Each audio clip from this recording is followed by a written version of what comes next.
Isinusulat ko itong liham upang ipabatid sa inyo ang makasaysayang pangyayari na naganap ngayong araw, ika-26 ng Agosto, taong 1876 sa baryo ng Balintawak, ilang kilometro sa hilaga ng Maynila. Ang lugar na ito na dati tahimik at payak, ngayon ay naging saksi sa isang makapangyarihang sigaw, ang sigaw ng ating kalayaan. Bahay ni Apolonio Samson ang kabeza ng bayang ito, nagkatipon ang mga pinuno ng katipunan.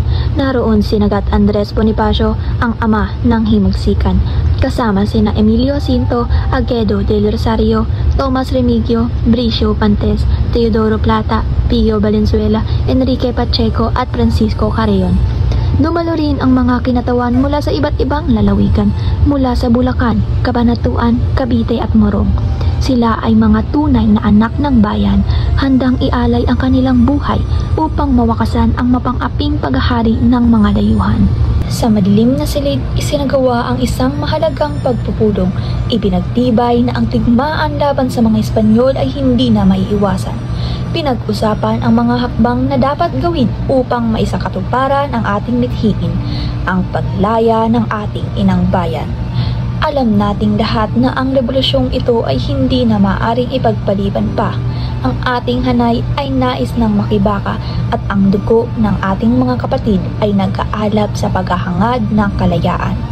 Nang marinig natin ang balita na natuklasan na ng mga otoridad ang katipunan, nagdesisyon tayong putulin ang tanikala ng ating pagkaalipin, ang mga selula. Ang tanda ng ating pagbabayad ng buwis sa mga dayuhan ay pinunit bilang sagisag ng ating paglaya. Ang sigaw ng "Mabuhay ang kalayaan" ay umalingaw-ngaw sa buong kapaligiran, na parang kidlat na gumising sa bawat Pilipino upang ipaglaban ang kanilang karapatan. Subalit, ang makapangyarihang sigaw na ito ay may kaakibat na kahinatnan.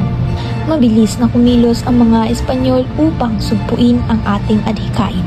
Isang araw matapos ang ating pagkilos, inatasan ni Gobernador General Ramon Blanco ang malawakang pag-aresto sa mga hinihinalang kasapi ng katipunan. Marami sa ating mga kapatid ang dinakip, pinahirapan at ibinilanggo. Ang iba naman ay walang habas na pinatay bilang babala sa mga nagnanais pang sumunod sa ating yapak. Sa kabila ng matinding pagsupil, hindi natinag ang ating hanay. Ang apoy ng himagsikan ay kumalat sa iba't ibang bahagi ng Luzon. Sa Cavite, nagtipon ang mga revolusyonaryo sa pamumuno nina Emilio Aguinaldo at Mariano Alvarez. Sa Pampanga, Bulacan at Nueva Ecija, nag-alsa rin ang ating mga kababayan. Ang bansang minsay payapa sa ilalim ng bakal na kamao ng Espanya ay ngayon nag-aalab sa apoy ng pag-aalsa. Gayunpaman, hindi madali ang ating laban. Marami ang nagbuwis ng buhay at ang ilan sa ating mga pinuno ay nahulog sa kamay ng mga kaaway. Ilang buwan matapos ang ating unang sigaw, maraming katipunero ang hinatulan ng kamatayan. Ang pagbaril ka Doktora Rizal sa Bagong Bayan ay nagpaalam lalo sa damdamin ng ating mga kababayan.